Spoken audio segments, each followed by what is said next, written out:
Hello everyone, my name is Devansh Kariya and આજે હું network ટોપોલોજીસનું comparison explain કરવા જાઉં છું. તો એની માટે સૌથી પહેલાં આપણે સમજવું પડશે કે નેટવર્ક ટોપોલોજી એટલે શું. નેટવર્ક ટોપોલોજી એટલે ડિવાઇસીસ નેટવર્કમાં કેવી રીતે કનેક્ટ થાય છે અને ડેટા કેવા પાથથી ટ્રાવેલ કરે છે એને આપણે ટોપોલોજી કહેવામાં આવે છે. તો સૌથી પહેલાં આપણે જોઈશું પોઈન્ટ ટુ પોઈન્ટ ટોપોલોજી. આ ટોપોલોજીમાં ફક્ત બે ડિવાઇસીસ ડાયરેક્ટ એકબીજા સાથે કનેક્ટ હોય છે.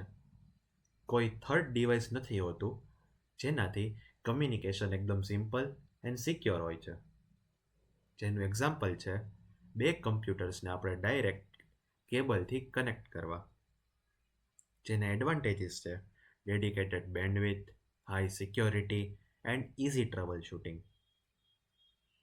જેના ડિસએડવાન્ટેજીસ છે આપણે નેટવર્ક એક્સપાન્ડ નથી કરી શકતા અને એ લાર્જ એરિયા નેટવર્ક માટે સ્યુટેબલ નથી. હવે આગળ આપણે જોઈશું બસ ટોપોલોજી. આ ટોપોલોજીમાં બધા ડિવાઇસીસ એક કોમન કેબલ્સને શેર કરે છે. ડેટા આ સિંગલ લાઇન પર ટ્રાવેલ કરે છે અને બધા ડિવાઇસીસ એ લાઇન સાથે કનેક્ટેડ હોય છે. જેનું એક્ઝામ્પલ છે ઓલ્ડ લેન નેટવર્ક્સ. જેના એડવાન્ટેજીસ છે less cabling, cost effective and small area network માટે સ્યુટેબલ છે. જેના ડિસએડવાન્ટેજીસ છે if the main cable breaks તો આખો પૂરેપૂરો નેટવર્ક ફેલ થઈ જાય છે અને ડિવાઇસીસ વધારે હોય તો પરફોર્મન્સ ઘટી જાય છે. તો નેક્સ્ટ આપણે જોઈશું સ્ટાર ટોપોલોજી. આમાં બધા ડિવાઇસીસ એક સેન્ટ્રલ હબ કે સ્વિચ સાથે કનેક્ટેડ હોય છે. હબ બધા ડેટાને કંટ્રોલ કરે છે. જેનું એક્ઝામ્પલ છે હોમ વાઈફાઈ નેટવર્ક. જેના એડવાન્ટેજીસ છે કે એને ઇન્સ્ટોલ કરવું એકદમ ઇઝી છે એન્ડ એમાં આપણે ફોલ્ટ આઇસોલેટ કરવું પણ એકદમ સિમ્પલ છે. એન્ડ આપણે અગર નેટવર્ક એક્સપાન્ડ કરવું હોય તો એ પણ એમાં થઈ શકે છે એન્ડ એકદમ ઇઝી છે.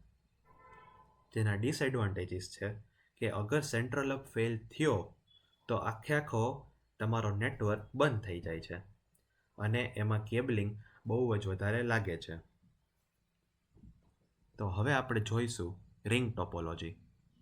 આ ટોપોલોજીમાં ડિવાઇસીસ સર્કલમાં ફોર્મ કનેક્ટેડ હોય છે. ડેટા એક ડાયરેક્શનમાં ટ્રાવેલ કરે છે એટલે કોલાઇઝન નથી થતું. જેનું એક્ઝામ્પલ છે ટોકન રિંગ નેટવર્ક્સ. જેના એડવાન્ટેજીસ છે કે no data collision, good data integrity and high traffic handle કરી શકે છે. જેના ડિસએડવાન્ટેજીસ પણ છે અગર એક લિંક બ્રેક થાય તો પૂરેપૂરો રિંગ ડિસ્ટર્બ થઈ જાય છે અને ટ્રબલ શૂટિંગ કરવું ખૂબ જ ડિફિકલ્ટ છે. તો હવે આપણે જોઈશું મેશ ટોપોલોજી.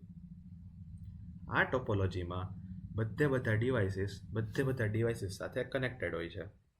એટલે કે ડેટા માટે મલ્ટિપલ પાથ્સ અવેલેબલ હોય છે. જેનું એક્ઝામ્પલ છે military network and critical systems. જેના એડવાન્ટેજીસ છે કે એ એક્સ્ટ્રીમલી રિલાયેબલ હોય છે.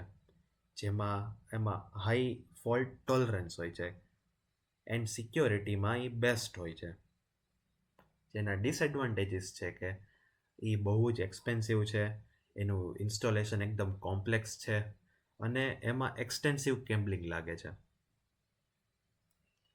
તો હવે આપણે જોઈશું હાઇબ્રિડ ટોપોલોજી. હાઇબ્રિડ એટલે કે બે કે વધારે ટોપોલોજીસનો કોમ્બિનેશન. જેનું એક્ઝામ્પલ છે કે લાર્જ ઓર્ગેનાઇઝેશન્સ જ્યાં સ્ટાર પ્લસ બસ ટોપોલોજી યુઝ થાય છે. જેના એડવાન્ટેજીસ છે કે એ ખૂબ જ ફ્લેક્સિબલ હોય છે, એ ખૂબ જ સ્કેલેબલ હોય છે અને એનું પરફોર્મન્સ પણ એકદમ ઓપ્ટિમાઇઝડ હોય છે. જેના ડિસએડવાન્ટેજીસ પણ છે કે એનું ડિઝાઇન જે છે એ ખૂબ જ કોમ્પ્લેક્સ હોય છે, એનું ઇમ્પ્લિમેન્ટેશન છે એ ખૂબ એટલે ખૂબ કોસ્ટલી હોય છે એન્ડ એનું મેનેજમેન્ટ પણ થોડુંક ડિફિકલ્ટ હોય છે. તો સમરીમાં પોઈન્ટ ટુ પોઈન્ટ ટોપોલોજી એટલે સિમ્પલ, સિક્યોર પણ સ્મોલ. બસ ટોપોલોજી એટલે ચીપ, પણ single point of failure. Star એટલે કે popular and very easy to manage. રિંગમાં ઓર્ડરલી પણ બ્રેક સેન્સિટિવ. મેશમાં મોસ્ટ રિલાયેબલ પણ ખૂબ એક્સપેન્સિવ. એન્ડ હાઇબ્રિડ ફ્લેક્સિબલ પણ કોમ્પ્લેક્સ. તો આ રીતે ડિફરન્ટ નેટવર્ક ટોપોલોજીસની પોતાની એડવાન્ટેજીસ એન્ડ ડિસએડવાન્ટેજીસ હોય છે. કરેક્ટ ટોપોલોજી ચૂઝ કરવી નેટવર્ક સાઇઝ, કોસ્ટ અને રિલાયબિલિટી પણ ડિપેન્ડ કરે છે. આ રીતે હું comparison of network topologies explain કરી શકું છું. Thank you for listening.